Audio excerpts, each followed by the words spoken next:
Hello everyone, welcome to Chasing Adventures, and today we are going to be installing some LED fog lights and custom grill lights, aka Raptor lights, on the 2025 Honda Pilot Trailsport, and we're going to power them with Mictuning's wireless 8-gang switch panel.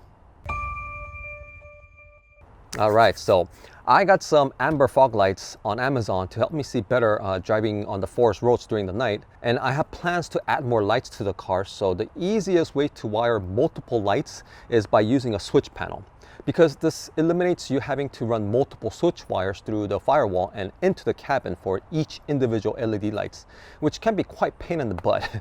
And I previously used a 6-gang switch panel on my Subaru Outback Wilderness, but it wasn't wireless, so I still had to run a wire through the firewall. And if you've seen that video, it wasn't fun at all.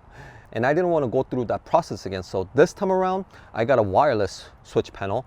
And this means all I have to do is connect the switch panel to the battery and connect the LED lights to the switch panel. And that's pretty much it. So let's look at the switch panel first. So this is Mictuning 8-gang wireless switch panel. And in the box, it'll come with the wireless switch panel. And this one can control 8 different accessories. Although if you need more, they also have 12-gang switch panel. A circuit control box with different fuses, mounting brackets, a panel holder, wiring harness, USB-C charging cable, all the necessary hardware, a proper circuit breaker, extended antenna, 140 switch labels, and the user manual. The wireless controller is rechargeable, and once it's fully charged, which takes about 2 to 3 hours, it will last up to 14 days of standby time or 8 hours of continuous usage. There is also a battery status indicator light, power button, brightness controller, and RGB switch, and it has 8 different colors to match the vehicle's interior lights. And with the extended antenna attached to the control box, you can control the lights up to 165 feet away. But I don't know why you would be that far away, but it's nice to know you can. And although this is a 8-gang switch panel, the control box is relatively small and thin, which makes placing the control box really easy, even in a tight space. So I like that a lot, because my previous 6-gang switch panel had a tall control box, and it wasn't ideal in a tight space. Now moving on to the lights. So I ordered a few different types of LED pods, and after testing the fitment and the brightness of each pods, I ended up with these two. For the front, this is Angle Off-Road Spot and Flood Combo LED pod lights. It's an amber color to improve visibility in rain or fog, but they also have clear lights if you don't need amber. Also, they have spots only, but I decided to go with the combo pattern. It's a 40-watt LED lights emitting at 4,000 lumens at 3,500 Kelvin. It's IP68 waterproof and made with aluminum housing. And it's a perfect fit for the front grille opening, although you can't use the brackets, so we have to be a little creative to mount these. And these lights will get mounted on the rear of the vehicle, acting as a chase light and illuminating the rear of the vehicle. So I got the flood pattern for these. And this is a 50-watt LED lights emitting at 6,000 lumens at 3,000 Kelvin. It's also IP68 waterproof, made with aluminum housing. And I have to say, for the size of these lights, it's fairly bright and covers a lot of ground. And finally, for the grill lights, aka Raptor lights, these are made for Toyota 4Runner, so we have to make some modification. But when I had it on my Outback, it worked great. And none of these lights come with the wiring harness, which is fine since we're going to be powering them with the switch panel. So you're going to need some wires and connectors. And these are 16 gauge wire, and I got DT connectors. But you could also use simple wire connectors like these, but I highly recommend getting the DT connectors. And I'll have links to all the items you see today in the video description for your convenience. So now that's out of the way, let's get to installing these already. So first, we're going to be mounting the switch panel. And although the Honda has a lot of room to spare, the easiest way to mount these that I found is by using a double-side tape and just taping it onto the fuse box like this. This way you have easy access to all your wires and the controller. And if you need to get to the fuse box, all you have to do is just pop the fuse box open, which will be pretty simple to do. So that's where it's gonna sit. And the Pilot has designated ground space right here, which is very nice because the battery is underneath this air box. And in order for you to get to you could get to the positive on this side, and for you to get to the ground terminal, you have to remove this air box, which isn't hard to do, but it's just, tedious. So first, let's wire the control box. So first, open the circuit breaker, and there's a label that says battery and auxiliary. So the battery cable will go from here to the battery, and the auxiliary cable will go from here to the control box. And here's the terminal wires.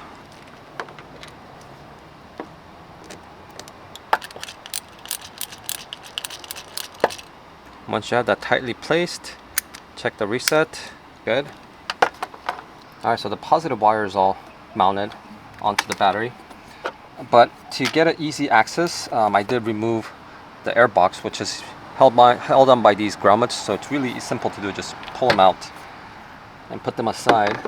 I was trying to mount it here, zip tie it onto this brace, but as you can see, the cable's not long enough. So I think I'm going to use the bolt that's holding the battery.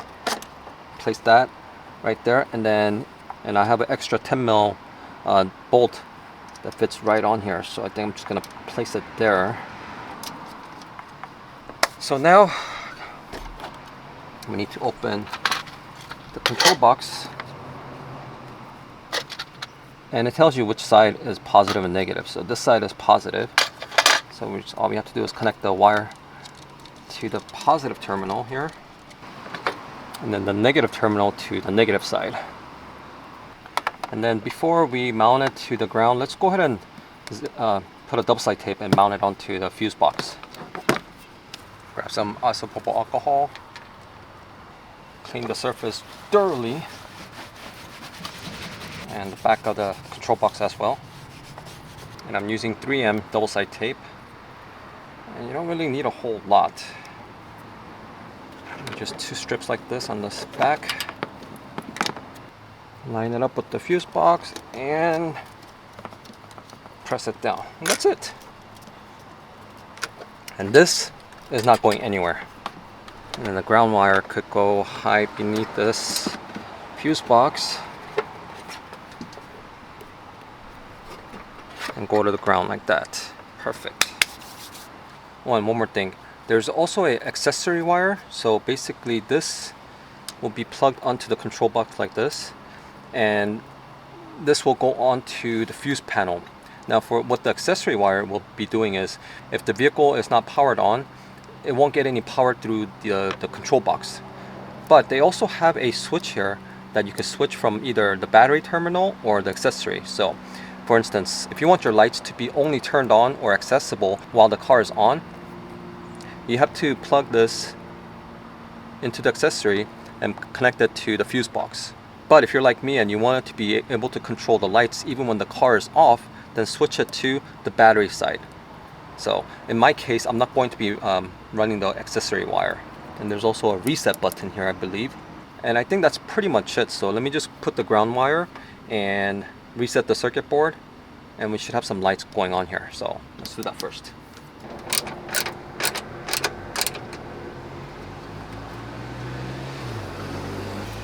Okay, got the ground wire connected. Let's reset. Aha, so we got lights here. Perfect. And if we move over to accessory, the power turns off. So we'll leave it at the battery side.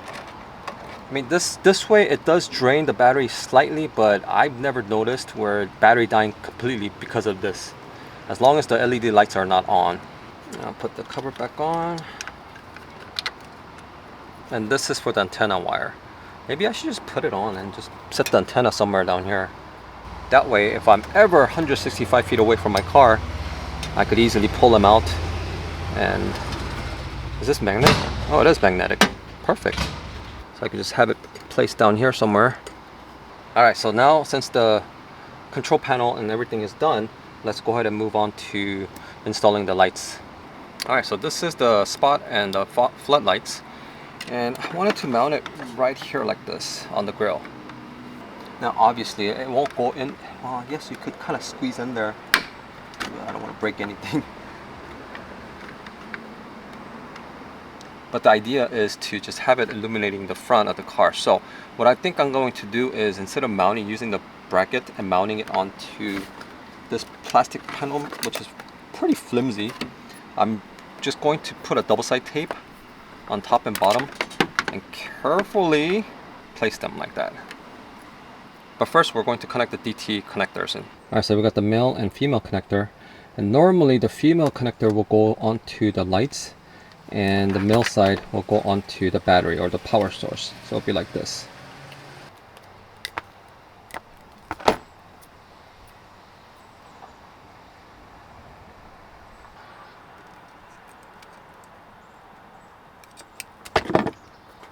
So once you have it, clamp it down. So you gotta repeat the step 3 more times. Okay, and then we'll grab your female end. So stick it through the rubber grommet. Okay, until it comes out on the other side. And then grab the lockers, put them in, and push it through. Perfect. Now they're on there. Good. Gotta do the male side. Alright, and for the male side, since it's going to be connecting like this, so make sure you have the positive and negative wire oriented correctly. So same thing, push it through until it comes out to the other end. Then grab your locker, slide them in, snap it in place, and that's it. Now you have a very tight waterproof seal. This is why I recommend DT connectors. They're a little pain in the butt, but it's definitely worth it. And it's easy to take them out if you ever want to replace your lights. Alright, so I have the DT connector connected to the LED pots. And they're going to be connected into one wire. And we'll connect it to the main wire like this.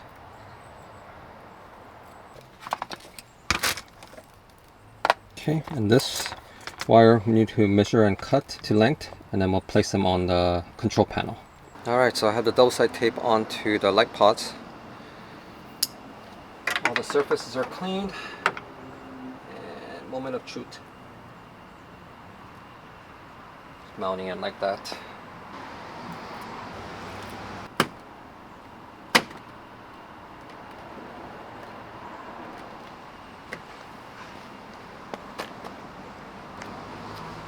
Alright, so they're on there.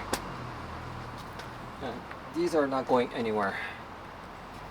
So after let it sit for about 24 hours, it's going to be pretty permanent until we want to remove it. Great, so all I have to do is just wire the pots to the control panel. And now let's go to the rear of the car. Oh, and before we move to the rear of the car, let's go ahead and finish this up too. So this is the grille lights that I was talking about, and I wanted to mount them right here. So there's going to be a total of 1, 2, 3, and 4. And before we do that, since this is made for the 4Runner, we need to trim off these edges and maybe on the top here too, just a tiny bit, and so we could put a double side tape. And this will tape on there like that. Okay, so let's go ahead and do that first. Alright, so I shaved them down to size, put double side tape, and from my experience, lights actually bleed down or bleed out from the sides. So I just used electrical tape to tape them around. So hopefully that should work. And these will go, again, right here like that.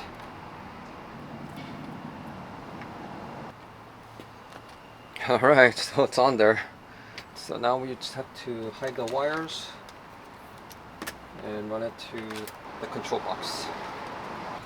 Alright, and for the rear lights, I did mount it on the rooftop tent hitch because I was going to mount it here, but I didn't want to drill any holes, and I was going to use double side tape, but I looked at the bolts and it fits perfectly. So it took some time, but I was able to fit that right there. And this will shine towards the rear of the car and a little bit towards the ground too. So all we have to do is wire it up and run it through the front of the car, and we're done. Alright, so everything is wired. These are the grille lights, front fog lights, and rear lights. Positive and negative terminal. And the antenna wire. And I put the ground terminal right here. And the circuit breakers right there. And all we have to do is put the cover back on and the air box, and we're all done.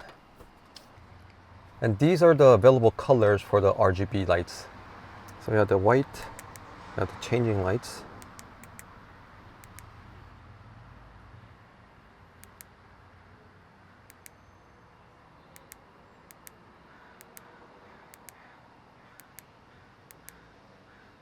And let's see if they work. All right, so I got the front fog lights working. And the grille lights.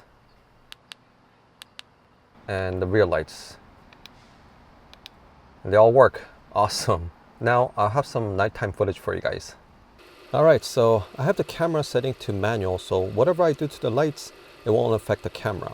So I have the headlights on with the yellow fog lights off, and fog lights back on. Now this is the light we just installed. Honestly, it's not that bright, but it still does help a little bit. And here's the rear chase light we just installed. And from a different angle. I am very happy with the rear lights. It actually covers a lot of ground. Very impressed. And just to be fair, the LED headlights on the Honda Pilot are pretty bright to begin with. But as you can see, it still does help. So what do you guys think? I'm actually liking this setup. Especially for the price, they're not that bad. But the rear lights are really bright, and I actually like that because now I get to see what's behind me when I'm backing up. And I'll have links to all the parts you saw in today's video in the video description for you guys. And if you enjoyed this video, please don't forget to like and subscribe if you're new to the channel. And until next time, keep chasing adventures, and I'll see you all in my next video.